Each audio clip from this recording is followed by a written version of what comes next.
Throughout this series, we have made several references to the axiom, as above, so below. In this episode, we'll dive deeper into its meaning and elaborate more on its significance. That said, what is the relationship between the macrocosm and the microcosm? If everything is a part of a whole, then what accounts for the distinctions we perceive? Science is discovering there is a structural order to the universe that is mirrored in all living systems, from atoms to stars and cells to galaxies. And consciousness exists at every level. While science is steadily uncovering the electrical nature of the human being, the way in which the brain and nervous system, the heart and the blood are all powered by electrical processes, a hiatus remains in understanding how the human being is electrically connected to their environment. We touched on this in a prior episode. Yet if this hiatus were to be bridged, our potential role as a conscious electrical intermediary between the subhuman and superhuman kingdoms would begin to reveal itself. When finally admitted entrance, the realization that a cosmic bloodstream circulates throughout all that lives and breathes will help to transfer that age-old notion of the brotherhood of man from mere romanticism to a hard scientific fact. It's now time to dive into the cosmic bloodstream on this episode of The Electric Bridge.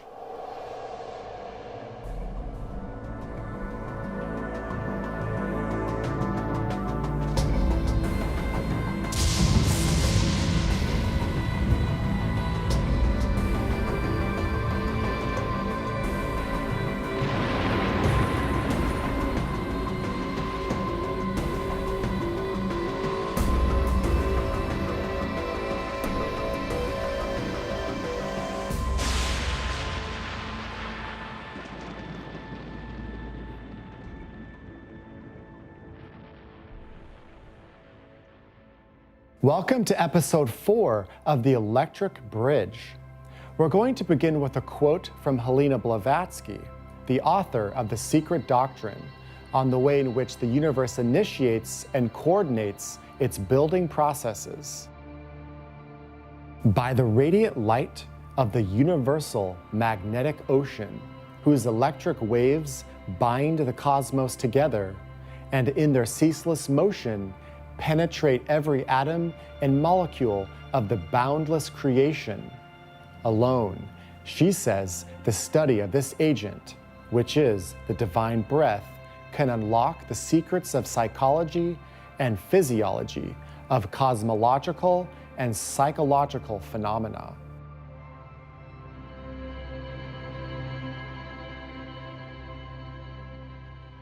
To begin unlocking these secrets, then, science will first discover the underlying electric currents that circulate throughout the whole of manifested existence.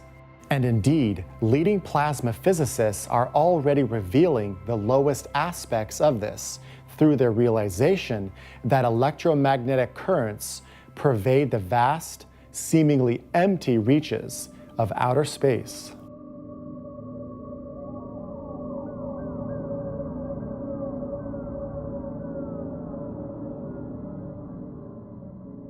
When this truth is acknowledged and accepted into mainstream science, the fact that the blood of all living organisms begins its cycle as a precipitation from a universal circulating flow of electric waves will become a more credible hypothesis. Tentative recognitions in this direction have in fact already been made, but their significance has yet to be fully appreciated. It was a moment of outstanding intuition that, in the 1920s, led the industrial chemist Irving Langmuir to coin the term plasma for the electrified gases he was researching and which proliferate in interstellar space. He noted that these gases carry ions and electrons, similar to the way blood plasma carries red and white corpuscles. Both plasma in space and plasma in the blood are, in effect, electrified fluids carrying both energy and various substances from one region to another. The plasma physicist Hannes Alfvén remarked that in the Earth's magnetosphere, there are thin, rather stable current layers which separate regions of different magnetization, density, and temperature. It is difficult to avoid the conclusion that similar phenomena also exist in more distant regions.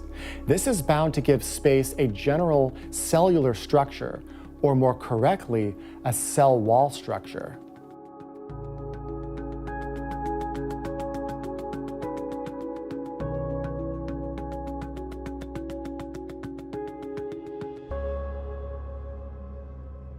As the ageless wisdom regards space as an entity, the discovery of electrically produced cell walls in space is highly significant. And bringing the thoughts of these two scientists together, we have the premise that through the cellular structure of space runs an arterial flow of electricity, forming, in effect, a huge intergalactic circuit, or cosmic bloodstream. In our little corner of the galaxy, the Sun forms a sub-circuit within this larger galactic circuit, receiving and emitting a flow of charged particles that pour in and out of the polar regions of all the planets, mirroring in the microcosm the way in which the blood cells flow through the heart and to all the various organs of the body. There is a regular circulation of the vital fluid throughout our solar system, of which the Sun is the heart, the same as the circulation of the blood in the human body. During the solar period or life, the Sun rhythmically contracts as the human heart does. Only instead of performing the round in a second or so, it takes the solar blood 10 of its years, and a whole year to pass through its arteries and ventricles before it washes the lungs and passes thence to the great veins and arteries of the solar system.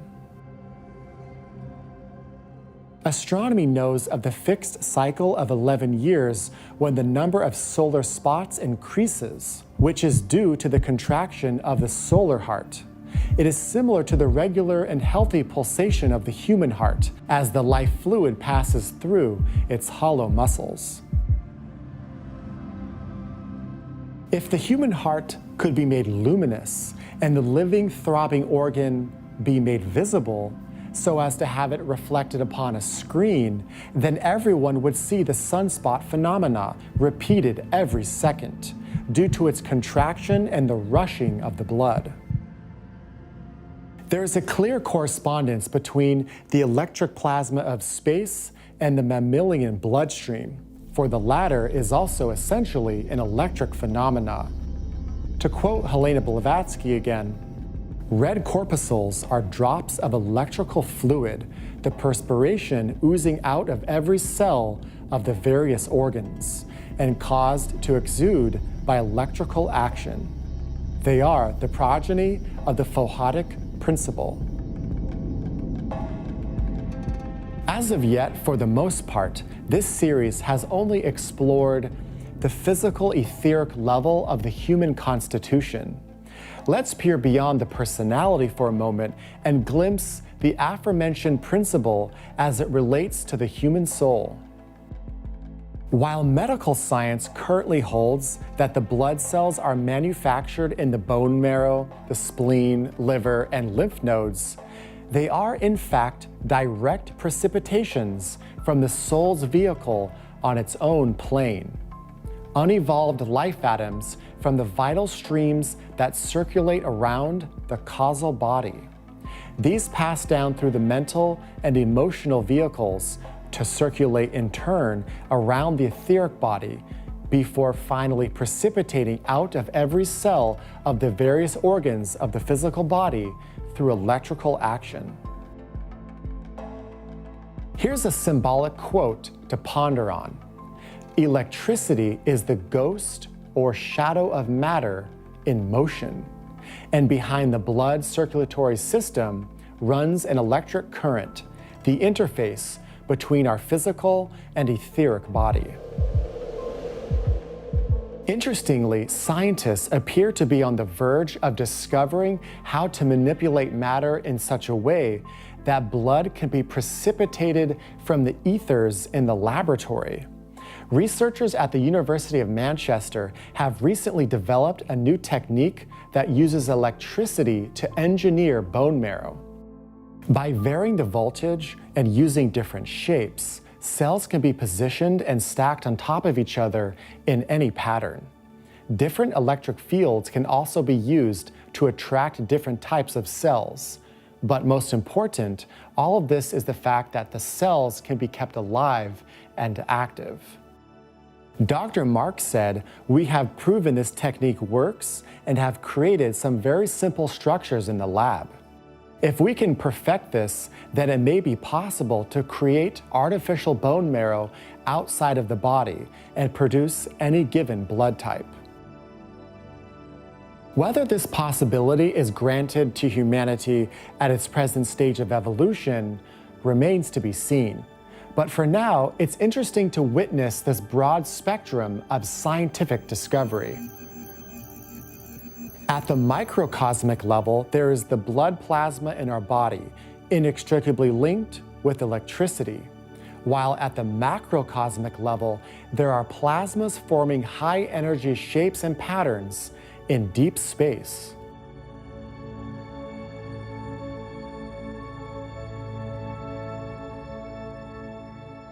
Both kinds of plasma act as transporting agencies and evolve in complex and unpredictable ways through dynamic, interactive behavior. Yet despite this complexity, they are both governed by relatively simple and well-defined laws that we shall now explore. The immediate and striking thought is that the plasma that pervades space, far from being a lifeless and randomly dispersed gas, is more akin to blood plasma, a living element that is purposefully fulfilling a circulatory role within the body of a cosmic entity.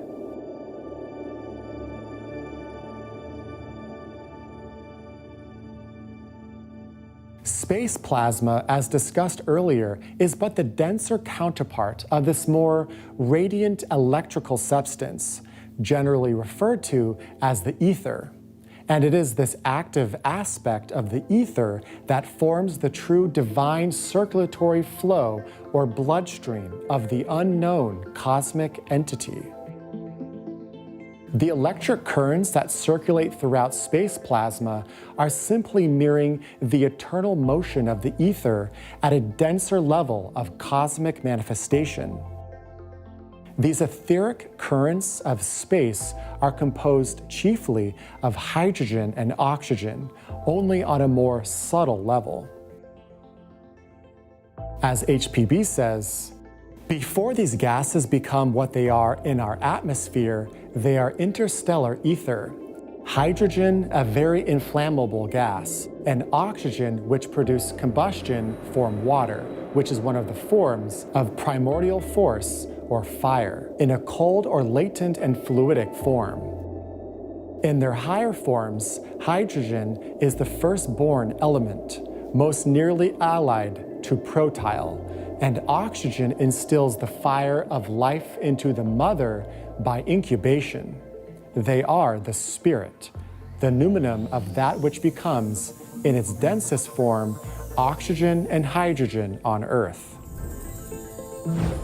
As these more subtle forms of hydrogen and oxygen precipitate from the ether, they form a fiery mist or vapor from which is secreted a rarefied form of ozone, presently unknown to chemistry, but regarded by the spiritual initiates as the elixir of life.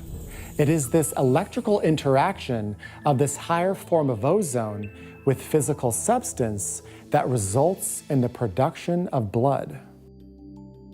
Interestingly, for many years, much claim making has been made about the medical value of the mundane form of ozone that is currently known to science. Some doctors and biochemists believing that it has remarkable healing properties. To date, researchers are still uncertain whether ozone has a natural physiological role, but the instinctual direction of their research is in line with occult teachings. Studies by Dr. Paul Wentworth from the Scripps Research Institute have led many to believe ozone is naturally created in the human being by neutrophils, the most abundant type of white blood cells.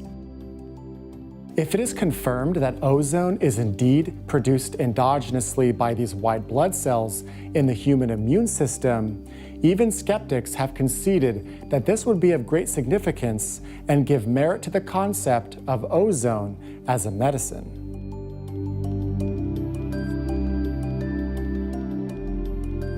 Having briefly explored the watery connection between the ether and the bloodstream, noting that hydrogen and oxygen are the constituent elements of both, it is not surprising that the idea of water was often used to describe the nature of the ether throughout various esoteric traditions.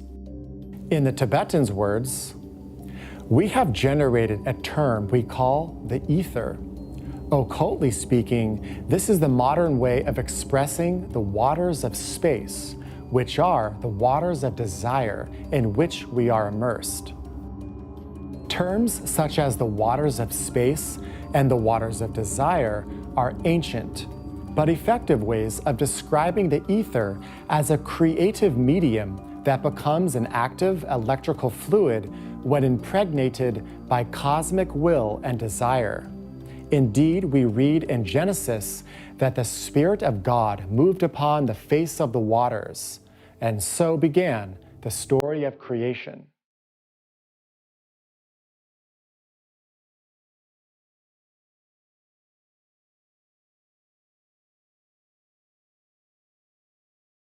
Microcosmic man, being made in the image of the macrocosmic man, is also a creative agent, and our will and desire to create is similarly impregnated into our etheric body prior to being electrically precipitated into our bloodstream via the endocrine glands. In fact, 90% of the blood plasma in our body is formed of water, whose constituent elements, hydrogen and oxygen, carry the electric charge of primordial fire, or ether, through which the subjective spiritual self manifests itself in the objective world. The blood is literally the life aspect, red with desire, and the quality of desire that we are unceasingly precipitating into our bloodstream determines the fineness or coarseness of the physical body through which we express ourselves. As the blood is a medium through which our will and desire is translated into active expression, so can a similar process be detailed on the cosmic level. Desire, whether universal or individual, is an animating force, and its presence in the universal ether generates motion and results in creativity of some kind.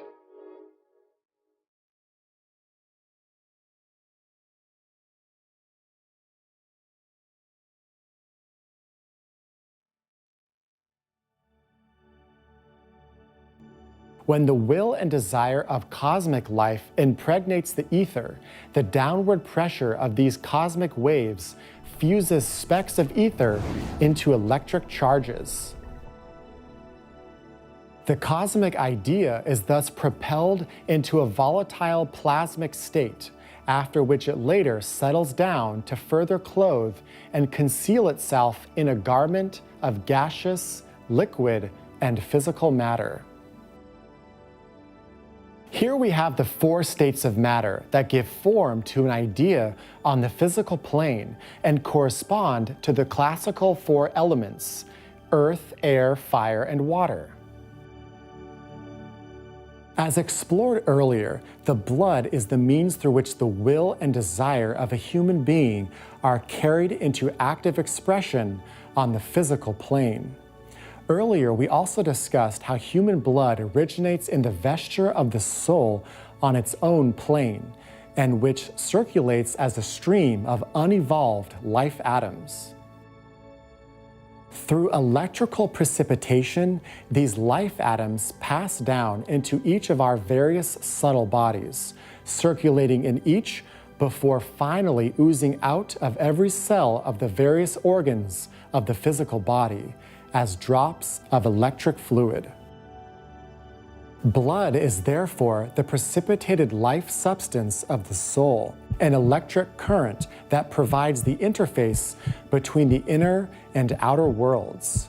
For as the blood takes on oxygen from the air breathed into the lungs, the subjective and objective worlds meet and interact. And it is at this juncture that a redemptive process occurs. Oxygen in its higher state is a major constituent of the ether, and the ether therefore naturally saturates the air that we breathe. Furthermore, the ether is a recording agent, and just as it carries impressions of its surroundings to the film in a camera, so too it carries them into the lungs to be impressed on the human blood. Fused with these impressions is an account of the person's psychological condition, picked up as the etheric oxygen passes through the human aura. The way that the incarnated human soul interacts with the objective world is therefore recorded on the electric fluid of the blood, and this initiates an alchemical reaction. The red corpuscles are electrically stimulated to the point that in the region of the heart, a number of them are broken up and escape back into the ether, rising up toward the brain and pineal gland. In this etheric condition, these life atoms retrace their journey back through the subjective bodies toward the soul, carrying information of the experiences undergone like tiny magnetic storage disks that we associate with computer technology. A portion of the life atoms of the soul's vesture are now a little more evolved, the experience gained ready to be built into it as quality and capacity, just as human blood builds and qualifies the human body. Thus do our spiritual and physical vehicles evolve together via an electric bridge, each reflecting the other more faithfully in terms of quality and capacity as evolution proceeds.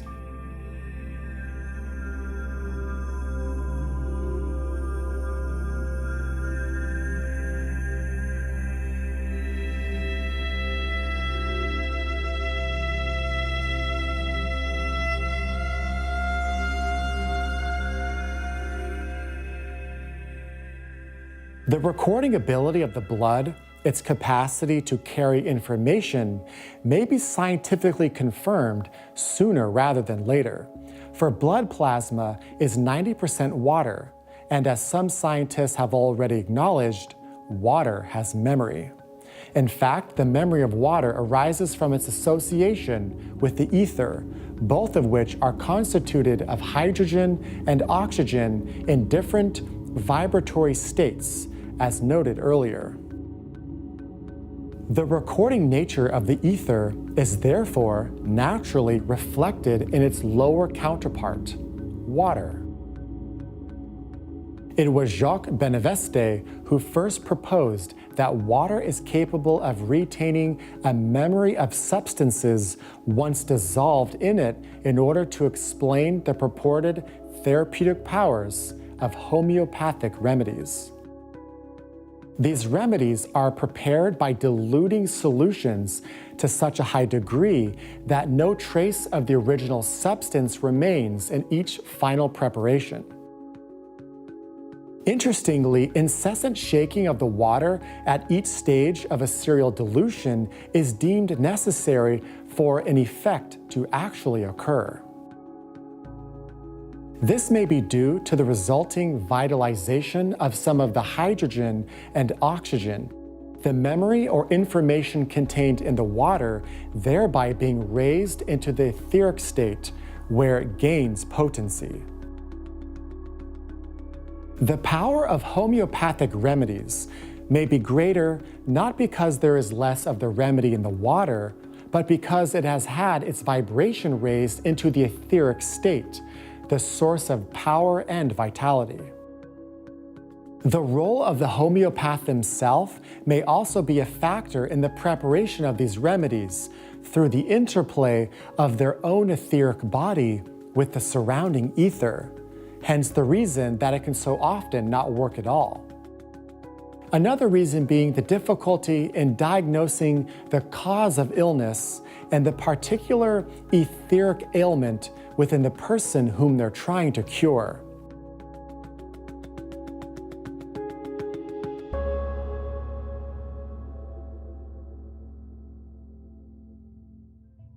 Let's now return to the earlier mentioned idea that water has memory.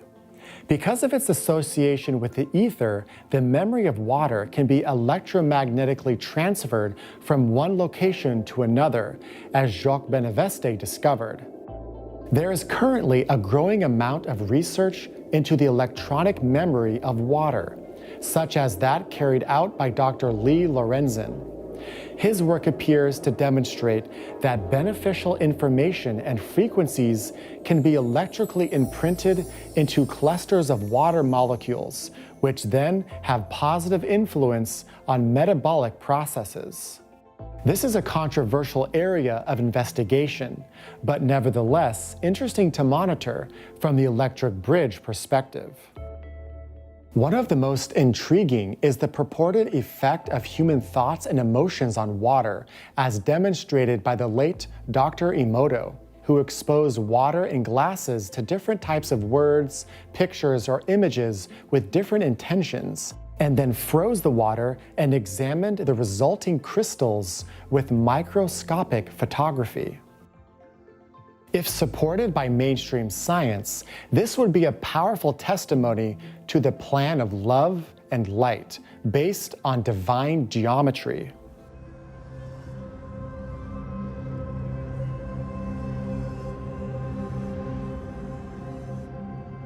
When the current research into the memory of water is examined in the light of the ageless wisdom, we are reminded of the axiom, as mentioned before, as above, so below. For related to the memory of water and the bloodstream is the whole memory of nature, referred to in esoteric teachings as the Akashic records. This is the functional and psychological record of Earth's evolutionary history, including all that lives upon it. The location of these records seems ambiguous in different texts and is often misinterpreted, possibly because they have more than one location. The memory of nature is impressed upon the substance of Akasha, the ethereal waters of space, the highest and purest spiritual substance or ether of each of the subjective planes or worlds. Or as we described in the last episode, upon the first subplane of each plane. At these levels, the atomic lives that reside there are of such caliber that they can also be used by the spiritual self or soul as so-called permanent atoms, having the capacity to store all of the experiences and knowledge acquired in the chain of worlds into which it periodically incarnates. To summarize what has been shared here, the workings of the cosmic bloodstream rests upon the relationship between ether and water, as discussed earlier, and the way in which the great electrical life Fohat works through it. A beautiful symbol of this relationship can be seen in the mysterious phenomenon of floating water bridges that can be induced by an electric current. Just as electricity can activate water into forming bridges on the physical plane, so too can it form electric bridges in the ether, the higher counterpart of water. Channels of communication are thereby formed between the various planes and subplanes of the solar system for mutual exchange of redemptive information.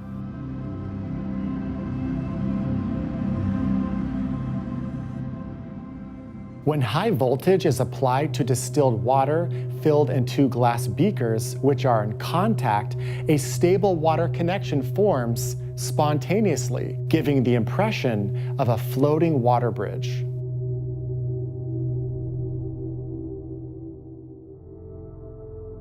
At the beginning of the 20th century, mainstream science abandoned the concept of the ether as predicted by Helena Blavatsky, who in 1888 warned that scientists could not disregard it without incurring the risk of pulling down the pillars of the Temple of Science and getting buried under its roof. The reinstatement of the ether is highly necessary for theoretical physics to emerge from its current condition, as its vision and understanding of the universe is obscured more than ever by abstract mathematical models rooted in general relativity and warped space-time.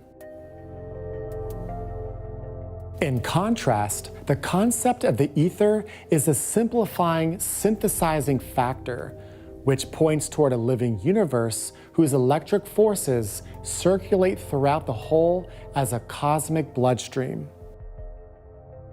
All that live and move and have their being within this stream, from gods to atoms, are ideas in motion, organizing and building matter into temporary forms through which the spirit can objectively express itself. The esotericist regards themselves as a constructive cell in the divine circulatory flow. Through certain types of meditation and the creation of thought forms of light, love, and power, their own physical blood is electrically energized within this greater logoic bloodstream. And this process of redemption, individual and planetary, is accelerated. This is all the more potent when a group of people comes together in meditation, united by a shared vision. Ideas and qualities of a similar vibratory frequency precipitate from the group's soul and literally circulate throughout the blood of each member. A process of group redemption thus occurs, similar to that described in relation to the individual. Some of the atomic fire of the physical plane matter, an aspect of the Kundalini force, enters the bloodstream of the group through the breath of each member and mixes with the qualities and ideas that are impressed upon the blood from the inner planes. Some of the blood is thus transmuted and, in its etherealized state, rises toward the group's soul, infused with the fiery essence of redeemed atomic matter. The circulation of group energy proceeds, and where the synthesizing power of vision is strong enough, the group persists as a permanent subjective entity. United by shared qualities, the group is synthesized into an organism, each member becoming a blood brother in the highest sense of the term, preparing the group for the second stage of meditation, the projection of the Antakarana toward the spiritual hierarchy. An electric bridge is thus erected between the two kingdoms. Spiritual information can now be transmitted and received through the planetary ethers. The role of an esoteric group is then to work with this spiritual information to release enriching potencies into the divine circulatory flow on the lowest levels of manifestation. This is esoteric science and practiced by the initiates, the application and transmission of the electric forces of the 7 rays of life into the world.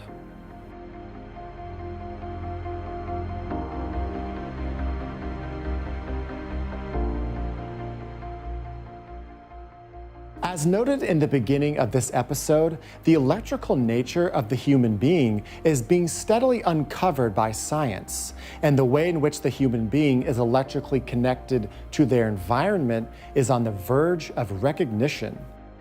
With each discovery of the amazing electrical constitution and interaction of all manifested life, what currently seems as magic, mystery, and myth will be included in the domain of orthodox science in the not-too-distant future.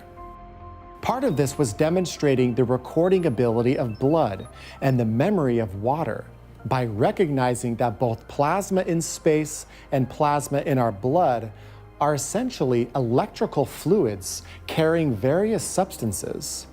It is then but a logical step forward to consider how one can consciously participate in the redemption of matter through what they transmit through the circulatory system of the Logos. We hope you have enjoyed this presentation, and in episode 5 of The Electric Bridge, we'll explore the secrets of the carbon world and the geometric symmetry of our various bodies and their connection with the classical elements of alchemy, while also looking at both the psychological and physiological effects of our breath on the environment. So be sure to subscribe for all future updates, and if you're feeling generous, consider contributing to our Patreon, as it greatly supports our work. Thank you for watching, and we'll see you on the other side of the Electric Bridge.